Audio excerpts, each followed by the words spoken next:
नमस्कार दोस्तों। इस समय राजनीतिक हलचल बहुत तेजी से चल रही है, विशेष रूप से दो राज्यों के प्रति, एक तो दिल्ली और दूसरा बिहार। दिल्ली और बिहार, दिल्ली में तो चुनाव का ऐलान हो चुका है, लगभग सभी पार्टियों ने अपने कैंडिडेट का नाम भी घोषित करना शुरू कर दिया है। उसने पूरी से 70 सीटों को 70 में घोषित कर चुके हैं और गजब का खेल हो रहा है दिल्ली के अंदर, विशेष रूप से आम आदमी पार्टी और बीजेपी की तरफ से। कितने निचले स्तर तक जा सकते हैं चुनाव जीतने के लिए, ये इन दो पार्टियों से समझना चाहिए। एक चुनाव जीतने के लिए 2100 रुपए की घोषणा करते हैं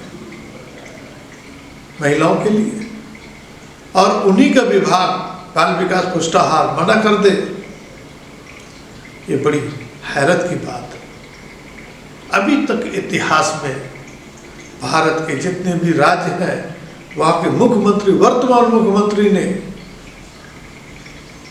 जो इस तरह की घोषणाएं की हैं, तो विभाग तो मना करने की स्थिति में नहीं होता है, वो क्यों मना करेगा?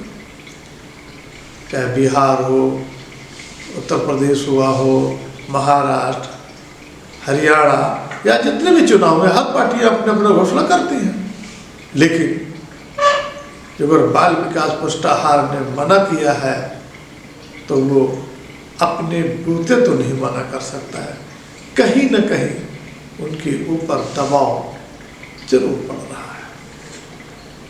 दूसरी तरफ दिल्ली के पूर्व मुख्यमंत्री साहिब सिंह वर्मा के बेटे प्रवेश वर्मा अपने घर में लाडली बहना लाडली योजना के तहत 1100 रुपये, यानी फार्म भरा करके 1100 रुपये महिलाओं को बांट रहे हैं। चुनाव की डेट डिक्लेयर हो चुकी है, फॉर्म भर चुके हैं, सब कुछ हो रहा है और पैसा खुलेआम, कोई डर नहीं। इसकी जब आम आदमी पार्टी को पता लगा, उन्होंने हो हल्ला करना शुरू कर दिया। और सबसे बड़ी हैरत की तो बात यह है कि जो चुनाव आयोग ऐसे मामले में तुरंत एक्शन लेना चाहिए, लेकिन नहीं, वो बिल्कुल आँख में पट्टी बांधे और कान में रुई लगाए कि ना हमें कुछ दिखाई देता है, ना कुछ सुनाई देता है। सत्ता पक्ष का जो कुछ भी कर रहा है वो सत्य है, वो सही कर रहे हैं, लेकिन विपक्ष ऐसा करेगा उस पर जरूर चाबुक चलेगा, जैसा कि महाराष्ट्र में देखा गया। महाराष्ट्र में भी पैसा बांटने का, होटलों में जो कई करोड़ रुपए चुनाव आयोग नहीं बतलाया कितना पैसा मिला, इतना पैसा, लेकिन किया क्या? उन पर कार्रवाई क्या की? नहीं, पैसे के बल पर इस तरह से खुलेआम पैसे बांटे जाएंगे। और आम आदमी पार्टी जैसा कि आरोप नहीं लगा रही, मांग कर रही है, ईडी कहाँ है, सीबीआई कहाँ है, उसके घर में छापा मारे, करोड़ों रुपए है और उसको जब्त करें, लेकिन नहीं करेंगे। लेकिन अभी हमारी पार्टी के पास किसी के साथ केवल एक सूचना ही चली जाती है, फॉर्म पैसे भी आ जाता तो हमारे यहाँ आप तक कर देते, ईडी छापा पड़ जाता, सीबीआई आ जाती, अरेस्ट कर लिए जाते, सब होता, लेकिन नहीं हो रहा है। अभी देखिए, सुनिए संजय सिंह क्या कह रहे हैं। अब उधर बिहार की अगर बात करें तो बिहार में भी अब नीतीश कुमार अब समझ नहीं पा रहे हैं बीजेपी के साथ रहें या बीजेपी से नाता तोड़ें। अभी तो उन्होंने प्रगतिशील यात्रा जो है निकालना शुरू किया था, लेकिन बंद कर दिया, बीच में रोक दिया गया। उनको आया कि भाई दिल्ली से एनडीए गठबंधन की जो मीटिंग है उसमें आना है, लेकिन नीतीश कुमार तो गए नहीं, यात्रा जरूर रोक दी। उधर चंद्रबाबू नायडू जरूर पहुंच गए।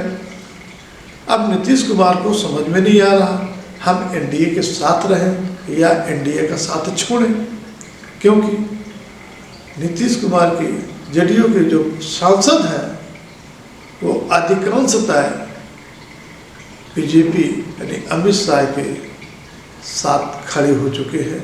वो निश्चित रूप से पलटी मारेंगे नीतीश कुमार, तो उनके साथ अधिकतम सांसद नहीं जाएगा, अधिकतम सांसद बीजेपी के साथ हो जाएगा। यही कारण है कि शायद कि बीजेपी इस बार नीतीश कुमार को विशेष ज़्यादा तवज्जो देने की मूड में नहीं है, क्योंकि जिस हिसाब से बयान आ रहे हैं वहाँ के क्षेत्रीय नेताओं के, जैसे गिरिराज का हो या देश अध्यक्ष का हो, सब कहने की ज़रूर है, लेकिन वहाँ पर देखा गया है महाराष्ट्र में नीतीश कुमार का नाम आ रहा है, एकनाथ शिंदे के नेतृत्व में चुनाव लड़ा गया और जीते भी। जो 42 सीटें मतलब विधायक लेकर के गए थे, 57 सीटें जीते, और ये माना जा रहा था कि मुख्यमंत्री हो सकता है एकनाथ शिंदे हो जाए। नहीं मुख्यमंत्री मिलेगा तो गृह मंत्रालय तो जरूर मिल जाएगा, लेकिन बीजेपी एक अधिक सीटों में लड़ी भी और जीती भी। एकनाथ शिंदे को एक साइड में करके न गृह मंत्रालय दिया गया और न ही मुख्यमंत्री बनाया गया, साइलेंट मोड में है। जाना है ये मान करके चलती है, एकनाथ शिंदे जाए तो जाए, कोई फर्क नहीं पड़ता है, क्योंकि हमारे सत्ता को कोई खतरा नहीं है। एकनाथ शिंदे के पार्टी के जो सांसद भी हैं वो भी लगभग बीजेपी के पक्ष में मजबूती से खड़े हैं।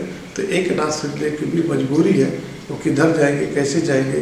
अभी फिलहाल वो पार्टी में बने रहना ही उचित समझते हैं, लेकिन नीतीश कुमार के साथ सबसे बड़ी समस्या यही है कि वो करे तो क्या करे, क्योंकि ये जब उनको लगता है कि हमको इसके बाद 2025 के चुनाव के बाद हमें संन्यास ले लेना, पार्टी से कोई मतलब नहीं है, तो चाहे कुछ भी करे, जो भी वो सोचे। और हो सकता है कि उनको राजनीतिक आगे खेलनी हो तो तेजस्वी के साथ मिल सकते हैं, या पप्पू यादव कांग्रेस के साथ, या सब पूरा एक गठबंधन फिर से आ सकता है, उसके साथ लड़ सकते हैं। ये समय बताएगा, तय किएगा कि बिहार की राजनीति में क्या उथल पुथल होता है। फिलहाल वो जिधर भी जाए, चाहे एनडीए में है तो ठीक है, और एनडीए का साथ छोड़ भी देते हैं, बीजेपी का साथ छोड़ भी देते हैं, तब भी बीजेपी पर कोई फर्क नहीं पड़ेगा। जो भी फर्क पड़ना है जेडीयू को पड़ना है, नीतीश कुमार के ऊपर पड़ना है, उनको अपना भविष्य तय करना है। ये निश्चित रूप से भली प्रकार से वो भी समझ रहे हैं। अब देखना होगा आने वाले समय में वो किधर करवट बदलते हैं, नहीं बदलते हैं, पलटी मारते हैं कि नहीं मारते हैं, क्योंकि वो विश्व विख्यात हो चुके हैं कि पलटी मारने में वो देरी नहीं करते हैं, इसीलिए नाम उनका पलटू राम हो गया है। अब पलटू कब पलटी मारते हैं नहीं मारते हैं ये समय बताएगा। एक आध महीने में या हो सकता है 10-15 दिन में क्लियर हो जाए। जय हिंद, जय भारत।